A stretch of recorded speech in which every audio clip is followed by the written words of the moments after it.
الحمد لله الأكبر الذي خلق الإنسان وكبر وعلمه من البيان ما لم يعلم فسبحان الذي لا يحصى امتنانه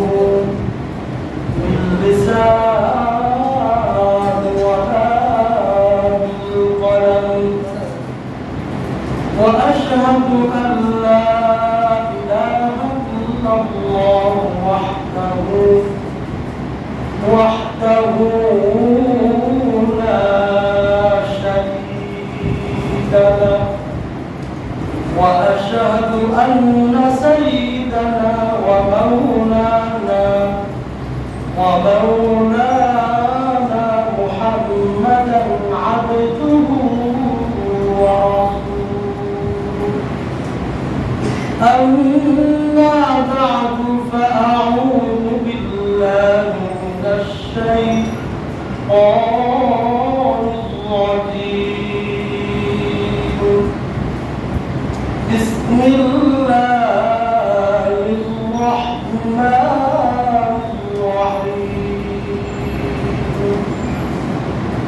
يا أيها الرسل كلوا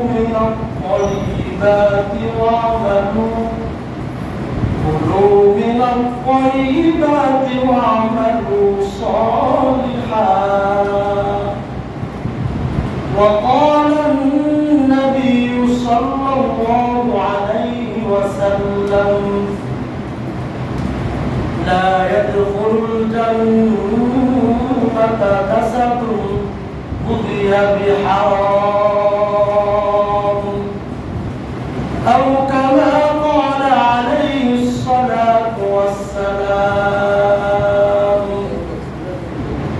أرسله بالحق بشيرا ونذيرا وداعيا إلى الله بإذنه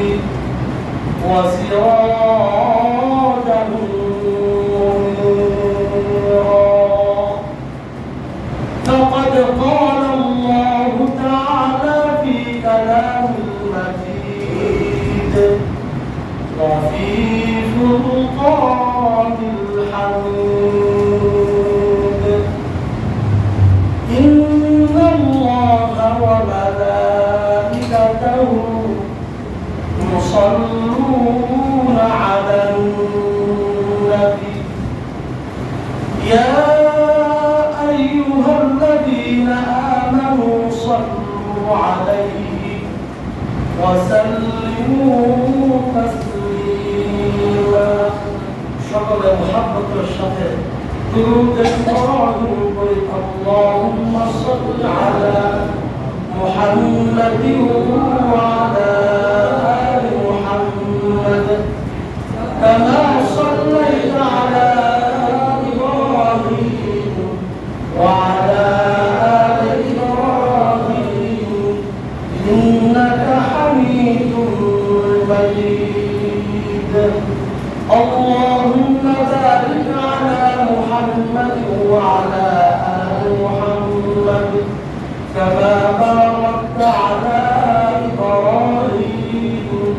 وعلى آل إبراهيم إنك حميد مجيد بلغ العلا بكماله كشف الدجى بكماله حسنت جميع خصاله صلوا عليه وآله حور بالماء جتن نعمت ہے تو سب سے بڑھ کر نعمت دیدار تو جنت و دوزخ سے یا رب کیا کرو آرزو ہے میں تجھے دیکھا کرو لا الہ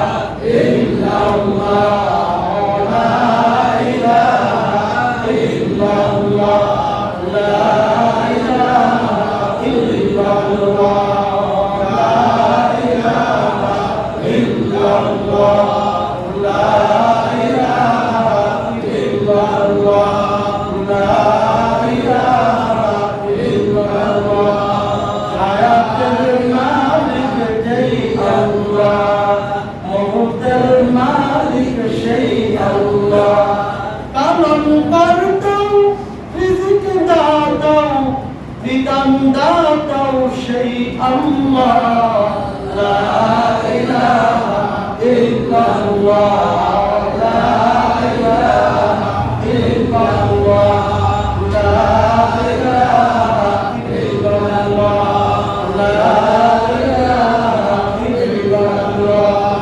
লা ইলাহা ইল্লাল্লাহ লা ইলাহা ইল্লাল্লাহ লা সাইলাল্লাহ বাগুয়াত আল্লাহু নাগুয়াত কুনতুনা কুনতু বাসাহের sam'aniyat ke kutu termana baguyat Allahu Allah Allah Allah Allah Allah Allah Allah Allah Allah Allah Allah Allah Allah Allah Allah Allah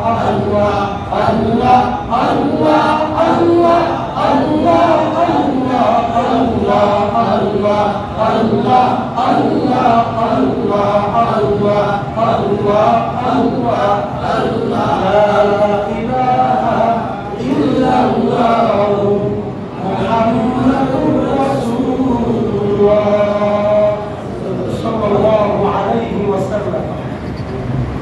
محترم مسلم الكرام السلام عليكم ورحمة الله وبركاته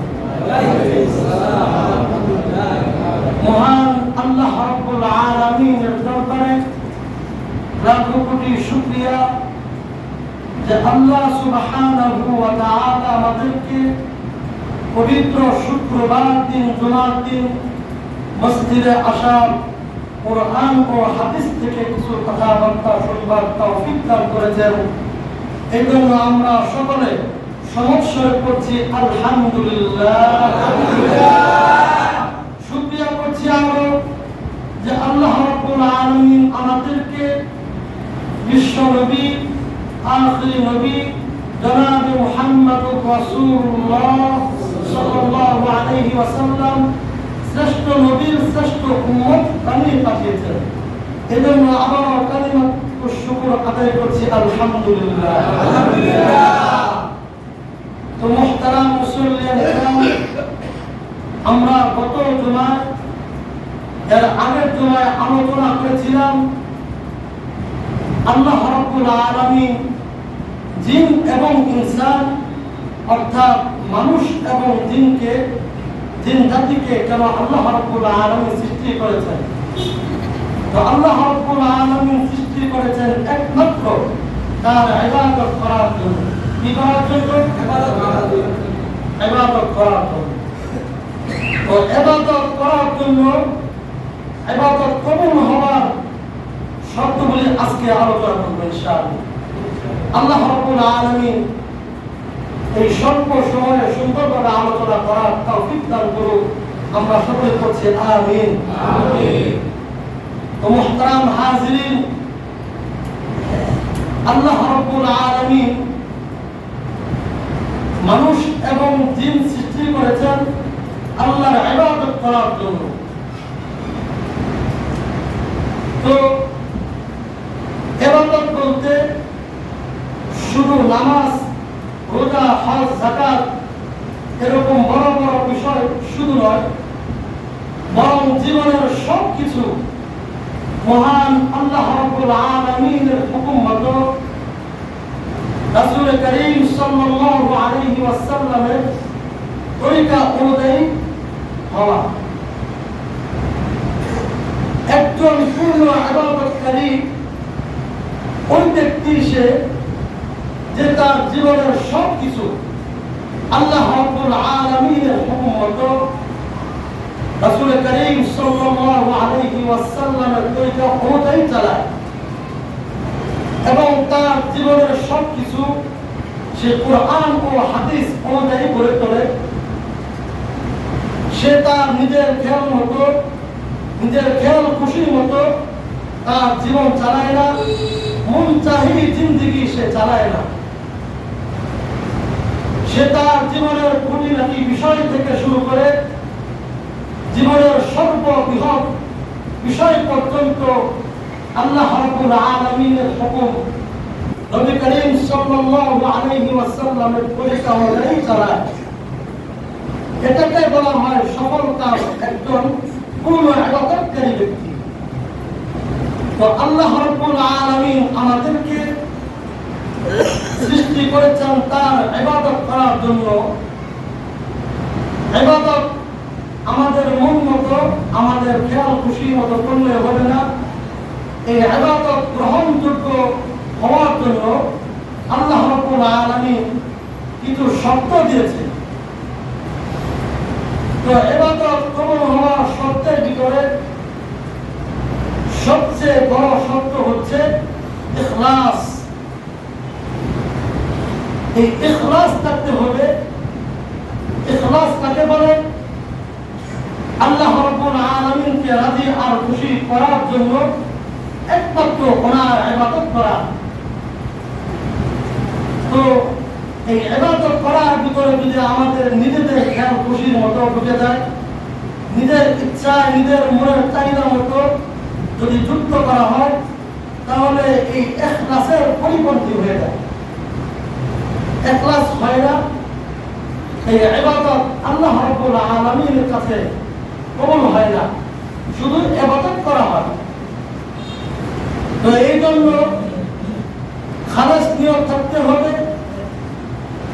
একেবারে ইখলাসের সাথে, যে আমি একমাত্র আল্লাহ রাব্বুল আলামিনের জন্যই করছি। পৃথিবীর কেউ দেখুক চাই না দেখুক, মানুষকে কি বলবে এবং কে আমাকে বাহবা দিবে, কে আমাকে বলবে হায় হায় আপনি খুব ভালো কাজ করছেন, এরকমটা দেখা যাবে না। একমাত্র কার জন্য করতে হবে? আল্লাহর জন্য করতে হবে। কিয়ামতের দিন হাসরের মাঠে আল্লাহ রাব্বুল আলামিন একদল বড় বড় ইবাদতকারীদেরকে ডাকা হবে, যেমন যারা আল্লাহর রাস্তায় যুদ্ধ করেছে, জিহাদ করেছে, এরকম বান্দাদেরকে ডাকা হবে। আল্লাহ তাকে বলবে, ও বান্দা, আমার জন্য দুনিয়াতে কি করেছো? সে উত্তর দিবে, আল্লাহ আপনার দিনের জন্য, আপনার জন্য আমার পূর্ণ জীবনটা আমি দিয়ে দিয়েছি। আল্লাহ বলবেন না, তুমি তো করেছো, তুমি দুনিয়াতে চেয়েছিলে মানুষ তোমাকে বাহাদুর বলবে, মানুষ তোমাকে বীর বলবে, মানুষ তোমাকে যোদ্ধা বলবে। তুমি এই উপাধি পাওয়ার জন্য তুমি যুদ্ধ করেছ, তুমি আগে আল্লাহর জন্য যুদ্ধ করো নাই। আল্লাহ বলবে, কাজেই আজ আমার কাছে তোমার পাওয়ার কোনো কিছুই নাই। তুমি তো দুনিয়াতে যা চেয়েছিলে, মানুষ তোমাকে বাহাদুর বলবে, মানুষ তোমাকে বীর বলবে, মানুষ তোমাকে গাজী বলবে। তুমি এরকমটা চেয়েছিলে, তুমি দুনিয়াতে এমনটা পেয়েছ। কাজে আজ আমার কাছে তোমার কোনো পাওয়ার কিছুই নেই। যাও যাও, তুমি জাহান্নামে চলে যাও। এরপরে আল্লাহ বলবেন এমন কিছু বড় বড় ইবাদতকারীদেরকে, বলবে, ও বান্দা, আমার জন্য কি করেছ? সে বলবে, আল্লাহ আপনার জন্য রাত্র জাগরণ করেছি, রাতে ইবাদত বন্দেগী করেছি, আর দিনের বেলায় রোজা রেখেছি। আল্লাহ বলবেন না, তুমি আমার জন্য করো নাই। মানুষ তোমাকে বলবে বুজুর্গ, মানুষ তোমাকে বলবে ইবাদতকারী। তুমি এই মানুষের এই কথা শুনবার জন্য তুমি করেছো। তুমি যেমনটা চেয়েছিলে ঠিক তেমনটাই বিদায় পেয়েছ, কাজেই আজ আমার কাছে তোমার কোনো কিছু পাওয়ার নেই। তারপরে আল্লাহ আবার এমন কিছু দানবী দানশীল ব্যক্তিদেরকে ডাকবে, ও বান্দা আমার জন্য দুনিয়াতে কি করেছ? সে বলবে, আল্লাহ দুনিয়াতে এত এত টাকা পয়সা অর্থ করে আপনার জন্য দিয়েছি, আপনার দিনের জন্য আপনার গরিব বান্দাদেরকে আমি দিয়েছি। আল্লাহ বলবেন, না, তুমি তো দিয়েছ, মানুষ তোমাকে দানবীর বলবে, মানুষ তোমাকে দানশীল বলবে। তুমি এই উপাধি এই বাহবা শোনার জন্য তুমি দিয়েছ, কাজেই আজ আমার কাছে তোমার পাওয়ার কিছুই নেই। যাও যাও, তুমিও জাহান্নামে চলে যাও। মুহতারাম দোস্ত বুজুর্গ, ওই দিনটাতে আজকে যারা প্রত্যেকটা কাজের ভিতরে ইখলাস থাকবে না, ওই দিন সমস্ত লোক এরকম ভাবে ধরা পড়ে যাবে যারা দুনিয়াতে ইখলাসের সাথে কাজ করে নাই, ইখলাসের সাথে ইবাদত বন্দেগী করে নাই।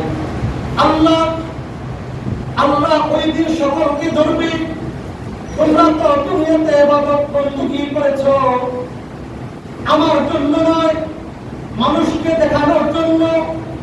মানুষ বলবে এই জন্য তোমরা করেছো, কাজেই আজ আমার কাছে তোমাদের পাওয়ার কোনো কিছু নেই।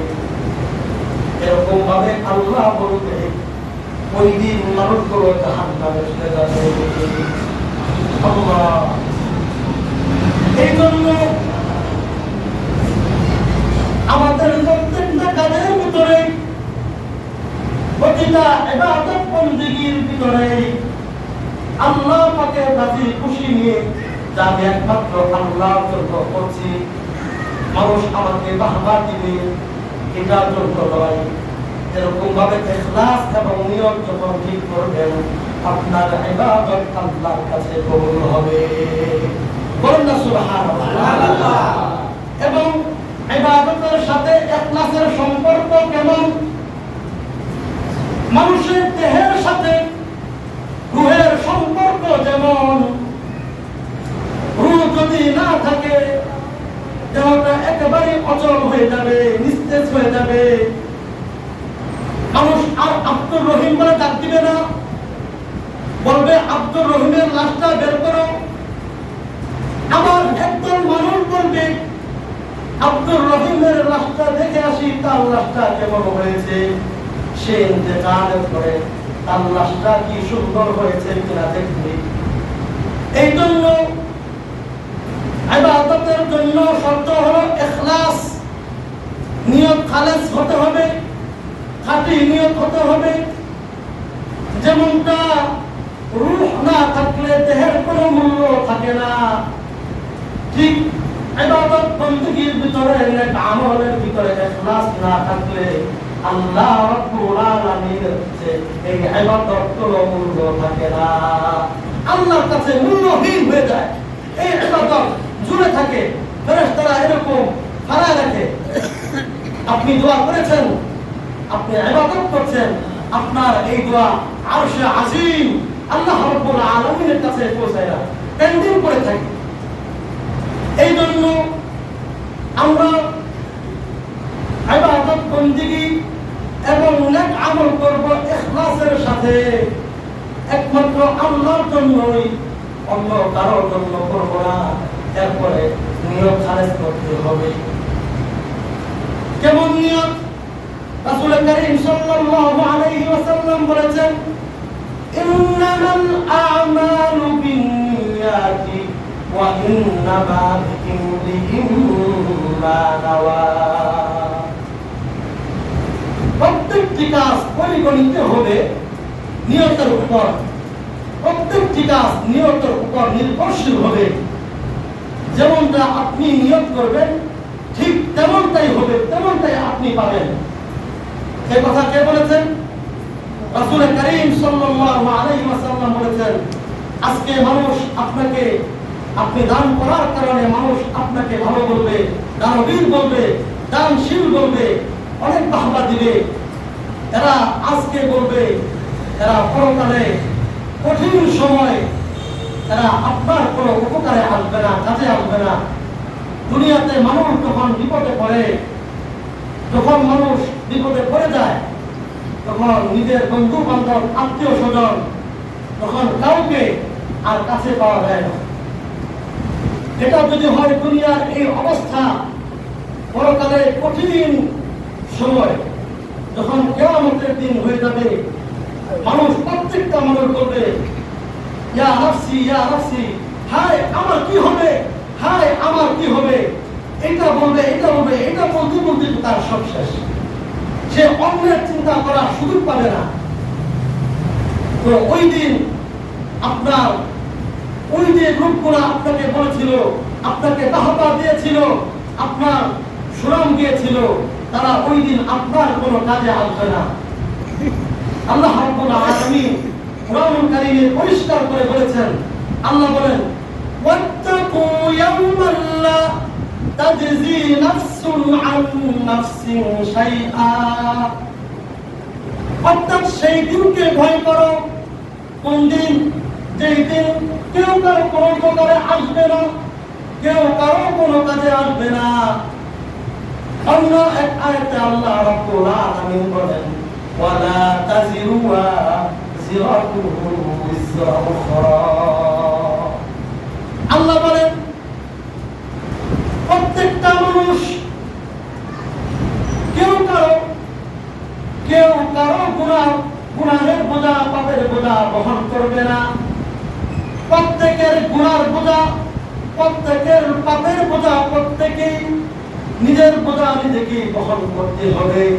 তাদের আজ আমরা যাদের জন্য আমরা ইবাদত নষ্ট করতেছি, এরা পরকালে আমার কোনো উপকারে আসবে না।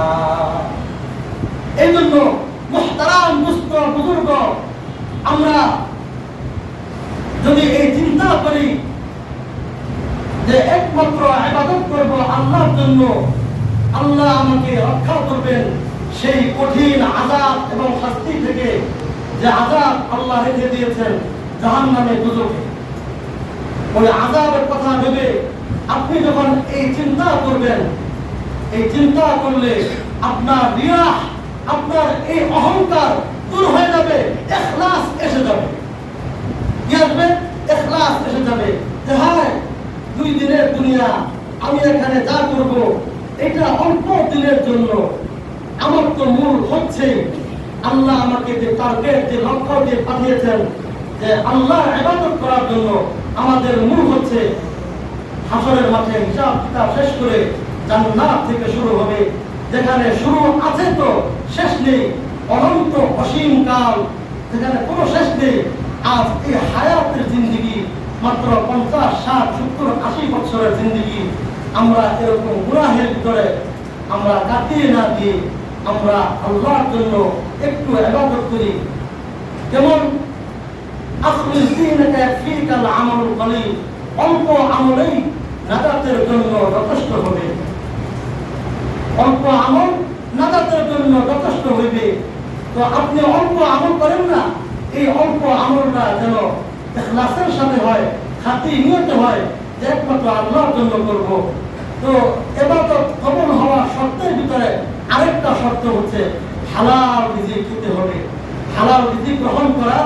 এরপর আল্লাহ বলেন, তোমরা নেক আমল ইবাদত বন্দি করো।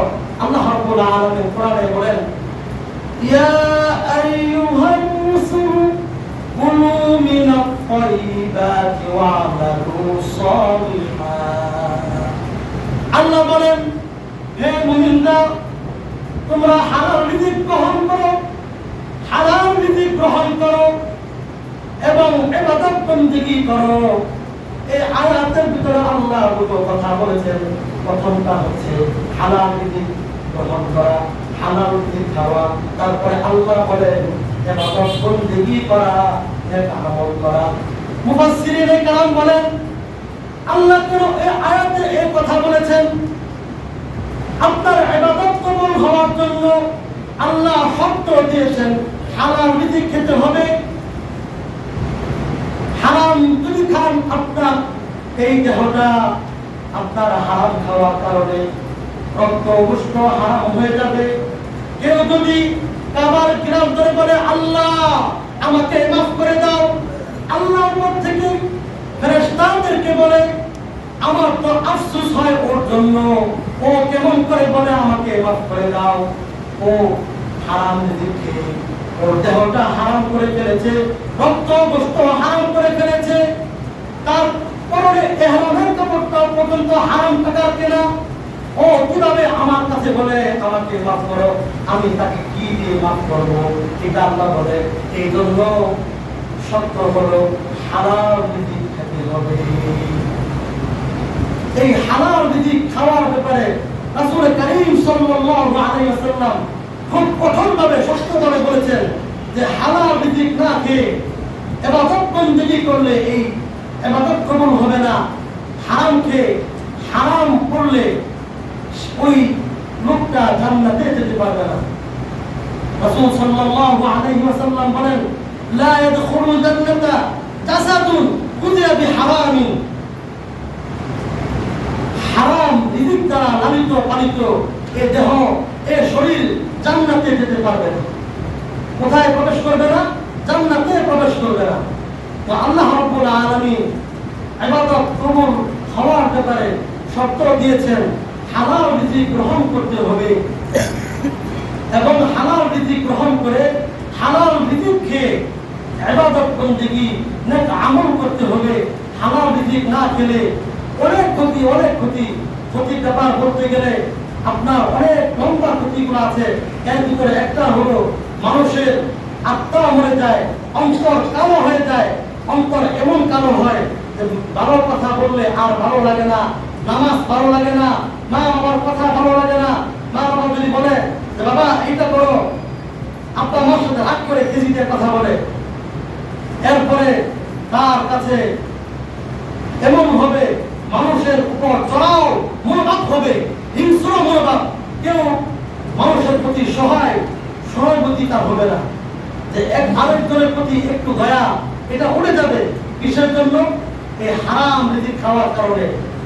যার ভিতরে হিংস্র মনোভাব, কেমন জানি সে মানুষকে কি জানি করে ফেলবে। এই যে ভয়ঙ্কর সাপ আল্লাহ তার দুনিয়াতে দিয়ে দেয়, এটা তার জন্য কপাল পড়া এক অবস্থা। সে বুঝতে পারে না, হায় আমি কেমন করে অপরের প্রতি এই খারাপ কাজ করি। একটা উদাহরণ দিলে আপনি বুঝবেন। আপনার হাত থেকে ফোনটা নিয়ে যদি আমি ভেঙে ফেলি, আপনার কেমন লাগবে? মনে তো যাবে যে আমি তাকে ধরি আচ্ছা মতো মার দিই। লোকটা কেমন করে আমার হাত থেকে ফোনটা নিয়ে ভেঙে ফেললো? আর যে ব্যক্তি হাত থেকে ফোনটা নিয়ে ভাঙছে, ওই লোক যদি বড় প্রভাবশালী ব্যক্তি হয়, ক্ষমতাধর ব্যক্তি হয়, আপনার কাছে কেমন কষ্ট লাগবে যে আমি আজকে দুর্বল হয়েছি বিদায়, আমার সম্পদ নাই বিদায়, আমার ক্ষমতা নাই বিদায়, আমার শক্তি নাই বিদায়, সে আমার সাথে কাজটা করতে পারলো। এই যে সে বললো, এই আহটা ডাইরেক্ট আল্লাহর আরশে পৌঁছে যায়, আল্লাহর আরশ কেঁপে যায়। তো আমাকে বানিয়েছেন কে? আল্লাহ। আপনাকে কে বানিয়েছেন? আল্লাহ। তো আল্লাহ আপনাকে বানিয়েছেন, আপনার হাত থেকে ফোনটা নিয়ে ভেঙে ফেললে আপনার কেমন খারাপ লেগে যায়? ঠিক এমন খারাপ লাগে আল্লাহর কাছে যে ও কিভাবে পারলো আরেকজনকে মারতে, ও কিভাবে পারলে আরেকজনকে এই কাজটা করতে, আল্লাহর কাছে এমন লেগে যায়। খবরদার এই ধরনের কাজ আমরা না করি। আমাদের ইবাদত কবুল হওয়ার জন্য যে শর্তগুলো বললাম, আরেকটা শর্ত হচ্ছে রাসূল করিম সাল্লাল্লাহু আলাইহি ওয়াসাল্লামের তরিকা অনুযায়ী আমল করা, ইবাদত বন্দেগী করা। দোস্ত মুহতারাম হাজিরিন, আমরা যদি আজ এই কথাগুলো না শুনি, কার থেকে শিখব? আল্লাহর কাছে আমরা কি জবাব দিব? জাহান্নামে যখন আযাব দেওয়া হবে, ফেরেশতা যখন আযাব দিবে, তখন বান্দা যখন কান্নাকাটি করবে, হাউমাউ করবে, ফেরেশতারা শুনবে না, কেন আল্লাহ তাদের কান দিবে না। তখন ওই সময় বছরকে বছর পার হতে হতে, যুগকে যুগ, শত শত বছর, হাজার হাজার বছর পার হওয়ার পরে তখন ফেরেশতারা যখন এমন দেখবে আল্লাহ তো রহমান, আল্লাহ দয়া হবে, তখন ফেরেশতারা জিজ্ঞেস করবে তুমি কি বলো, কি মাইলকে আরো বাড়ায় দেওয়ার জন্য এটা বলতেছো যে তোমার শাস্তি কম হয়ে যায় আর একটু বাড়িয়ে দিন? তখন আল্লাহ বোঝানোর তৌফিক দিবে, তখন সে বলবে যে আমার অনেক আযাব হইতেছে, কষ্ট হইতেছে, সহ্য করতে পারছি না। তখন ফেরেশতার মেন সর্দার বলবে, ফেরেশতাদের লিডার বলবে তোমার কাছে কি দুনিয়াতে এই আওয়াজ কানে যায় নাই? কোন আওয়াজ? ওমান আরাদা আন যিকরি ফাইন্না লাহু মাঈশাতান দানকা ওয়া নাহশুরুহু ইয়াওমাল কিয়ামাতি আ'মা ক্বালা রাব্বি লিম হাশারতানি আ'মা ক্বালা কাযালিকা আতাতকা আয়াতুনা ফানাসিতাহা ওয়া কাযালিকা আল-ইয়াওমা তুনসা। তোমার কাছে আল্লাহর কোরআনের এই কথা যায় নাই, আল্লাহর এই আযাবের কথা যায় নাই, তোমার কাছে কি নবী আর রাসূল যায় নাই, আলেম ওলামা যায় নাই? তখন তুমি কি উত্তর দিবে?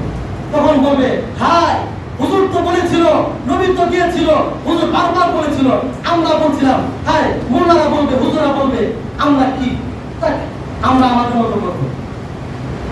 আফসোস হয় আজ চালাকি দেয় করে যে 3টা আপেল, নষ্ট আপেল 1 কেজির ভিতরে দিয়ে দেয় মানুষ বলে লোকটা চালাক। সে ওই চালাক, ও ওর নিজের পায়ে কোরআন মেরেছে, আগুন লেগেছে, ও জাহান্নামে জ্বলার জন্য যা দরকার নিজের পায়ে ককটেল যা আছে সব কেরোসিন সহ সে তার গায়ে ডালছে আগুন দেওয়ার জন্য। আর ওই লোকটা চালায় যে কাউকে কিছু বলে না, নিজের মতো করে সে চলে, আরেকজন কষ্ট করে সে আস্তে করে তাকে গিয়ে বলে ভাই আপনাকে কি একটু আমার থেকে আমি কি পাবো বলেন, এরকম করে ওই লোকটা চালা যে এলাকাটি করে কিছুই করে না, আল্লাহ আল্লাহ বলে এবং কাউকে মানে না ধরে না। আমরা বলি ওই লোকটা সব থেকে বোকা। না, ওই লোকটাই রাসূল বলেছেন ওই লোকটাই ছাড়া যে লোকটা সব সময় আল্লাহর ভয়ে সে অপরাধ করতে ভয় পায়। এই জন্য রাসূল কারীম সাল্লাল্লাহু আলাইহি ওয়াসাল্লামের তরিকা অনুযায়ী আমরা আমল করব। আল্লাহ রাব্বুল আলামিন আমাদের সকলকে যে কথাগুলো বললাম, আগে আমাকে তারপরে আমাদের সকলকে যে শব্দগুলো বললাম, যে ইখলাসের সাথে নিয়ত ঠিক করে, 2 নম্বর বলেছি হালাল রিজিক গ্রহণ করে, হালাল খাবার খেয়ে হালাল রিজিক অর্জন করে, 3 নম্বর বলেছি যে রাসূল কারীম সাল্লাল্লাহু আলাইহি ওয়াসাল্লামের তরিকা অনুযায়ী আমল করা। এই সবগুলো আল্লাহ যেন আমাদেরকে দিয়ে মৃত্যুর আগ পর্যন্ত আমরা ইবাদত আর নেক আমল করতে পারি, সেই তৌফিক আল্লাহ যেন আমাদেরকে দান করেন। আমরা সকলে বলি আমিন। ওয়া আখিরু দাওয়ানা আলহামদুলিল্লাহি রাব্বিল আলামিন। আমরা তার সুন্নাত